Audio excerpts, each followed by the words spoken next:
And we're in our second little session. Alright, so came in through the bathroom window. How this is like Lady Madonna is Lady Madonna also goes an A to a D, right? Came into the came into the bathroom window, right? Right. Lady Madonna, at your feet. And he pulls the Lennon trick, which was in Mean Mr. Mustard. This is just in a different key. Okay. But Friday night arrives without a suitcase. Check it out, it's the same exact thing. Where he goes, didn't anybody see? Sundays on the phone, Monday. So it's basically a similar thing. He did it, let's see. Yeah, Lady Madonna came before this, so he probably liked the idea and said, well, I could get away with it. It's been a while. That's actually atypical of Beatles, though. They don't like to repeat themselves that much. Yeah, you mentioned that. But, yeah. And, well, I guess that's about it for that song. I mean, we're alternating between the key of A and the key of C. And guess what? C, A, there's that relative major minor thing again. C major, the relative minor of C major is A minor, and you change it to A. He's using that as his root, but then when he goes to the D minor, he's taking off the template of C after that. Didn't anybody see? Then G7 Sunday on the phone to Monday. G7 on the phone to me, oh yeah, and making that A minor major again. Okay. Okay. Does this stuff start to, like, starting to see this? Mm-hmm. These are, like, real specific patterns that come up over and over and over again. You know? So, alright, so, oh yeah, and it's left hanging, and this is like, there's a couple of transitions like this, like into,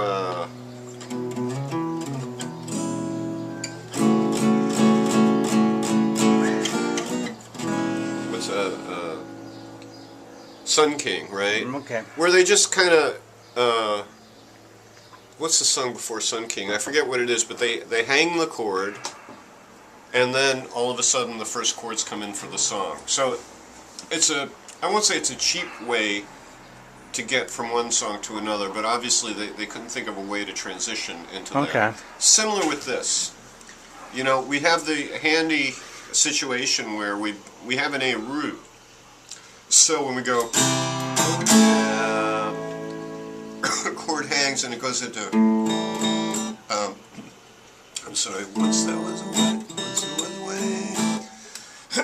pardon me, once there was a way to get back home. Once there was a way to get back home, sleep, put it down and do not cry. Do not cry. And I will sing a lullaby. Alright, so again, the handy A root, we had A, so it's an easy transition to go after that. And it's an A minor 7, and he sings the note, the minor 7th note of the chord. Once there was a way, get back homeward, and we go to D minor 7, then to G7. Once there was a way to get back home, sleep, pretty darling, do not cry. Now again, McCartney is experimenting with similar stuff. I mean, college money spent. We got that C to E7 to A minor, right? Same thing here, similar thing here. Sleep, pretty darling, do not cry. Alright, so let's look at what's going on with this one. A minor 7 to D minor 7. We're actually on the 2 chord of the key of C. Now we got the G7, once there was a way. Now we come to our root home. Back home. Sleep, E7, A minor to D7. And what he has is a moving line there. So sometimes I won't play the D7, I want to hear that F sharp, so I'll go. and that's like a D9 instead. Okay. So this is a little bit simpler because we're mostly staying within the confines of the key.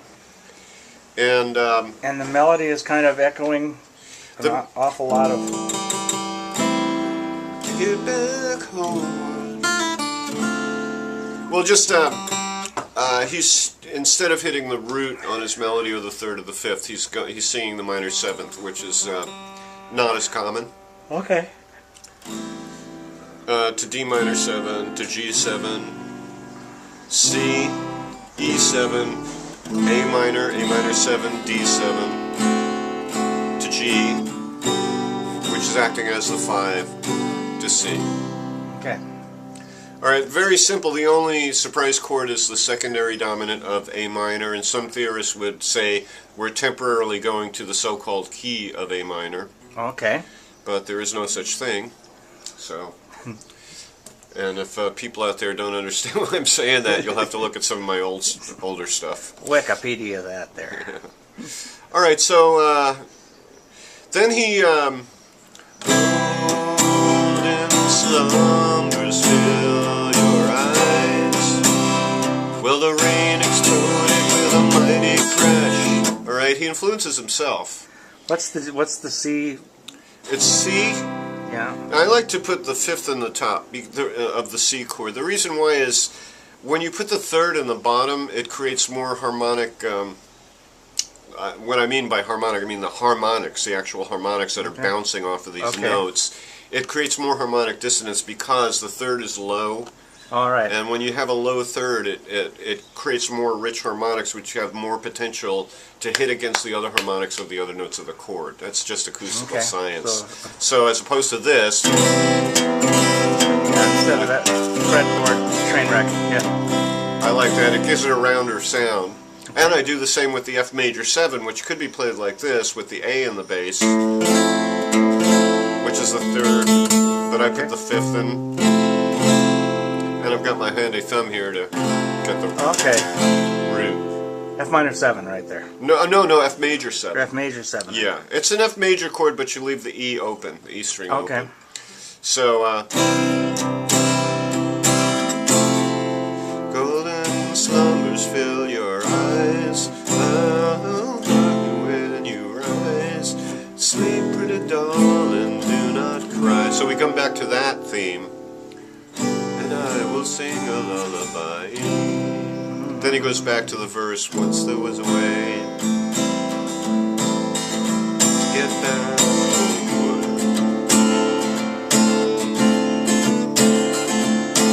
Once there was a way to get back home. Sleep, pretty darling, do not cry. And I will sing a lullaby. Now, instead of singing Golden Slumbers, he had another piece of music that was in the key of C. Boy, you're gonna carry that weight a long time. This is a holdout from the psychedelic period. 1, 2, 3, 4, can I have a little... That's when they were writing these trite little bits. And it's the same thing, C to G. Boy, you're gonna carry that weight, carry that... boy, you're gonna carry that weight a long time. Boy, you're gonna carry that weight a long time. And then, so beautifully, I get chills when I think about it, the horn arrangement comes in to recapitulate the very beginning of this medley, which is You Never Give Me Your Money. Okay.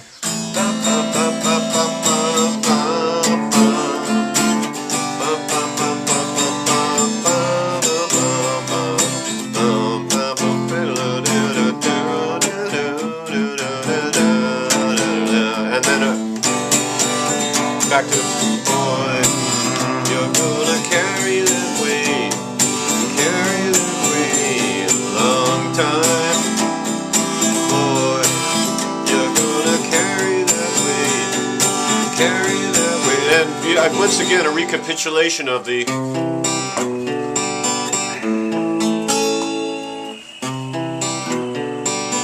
Harrison line, which which came that was introduced early on in "You Never Give Me Your Money."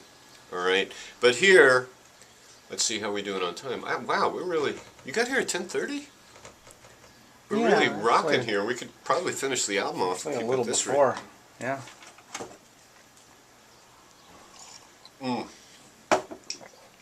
So I think I explained enough about all that because really,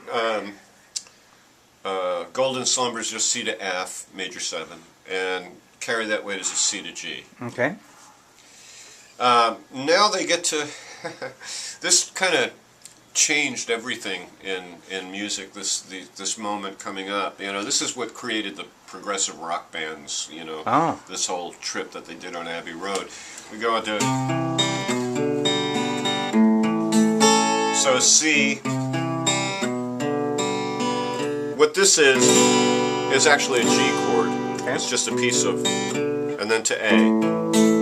And again, in the key of C, the relative minor is a minor, but they turned it to major. All right, relative major minor trick. Okay. And it has a beautiful sound when it resolves there. Sure it It'd be does. so much more boring to go. Yeah. Much more somber too. But the A kind of opens up the brightness and sunshine inside of it. For sure. And what they do here, I don't know if they actually played this or it was a tape trick because the timing is absurd. And me and the bassist Zach, who are working this medley out, that he never gets the time because it's so damn hard. It goes.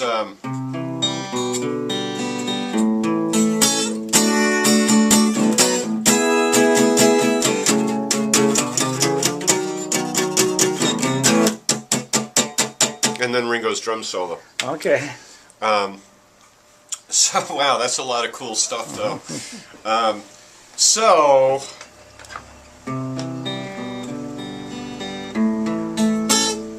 hear the timing on that? If it was timed squarely, it'd be like... Yeah. Right, one extra beat, but they stuck it right on. Yeah. I actually think it's a tape splice. I honestly maybe believe that. it's. Yeah, I think they played that separate, and George Martin spliced it right after, because the timing is so bizarre, and I don't think the Beatles could actually execute that. Okay. Honestly, I think, like I said, they were amazing, brilliant, genius as a composing group of musicians. They were absolutely genius, but they weren't the best musicians. Yeah. Harrison really began to develop himself during this period, and McCartney too. I mean, he started to, when he played his first solo album, he played all the instruments, so he got better and better over time as well. Lennon kind of devolved when he got out of the Beatles. He got worse. Oh. As both the songwriter, well, that's true for all of them. I think they got worse as songwriters when they didn't have the competition with each other. All right, so all we have is, now what I'm doing is I'm trying to replicate the actual sound of the record. In other words, one guy is probably going, but Harrison is going right on top of that. So what I'm doing is I'm mixing both. Okay. It's an A to a D and a B to an E. Okay. And in music theory terms, you can hear a kind of classical effect in that. We wish you a Merry Christmas. We wish you a Merry Christmas. Okay. But what this is just the key of A, 1, 4, 5. But to get to the 5, he uses the secondary dominant that goes to that E chord. All right? Okay. Now this bit is really weird.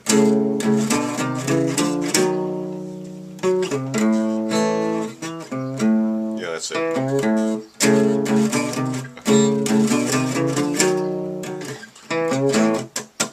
Right? So, well, let me figure out what the hell this actually is. Coming up on 15 here. All right, yeah. I don't know where they came up with this.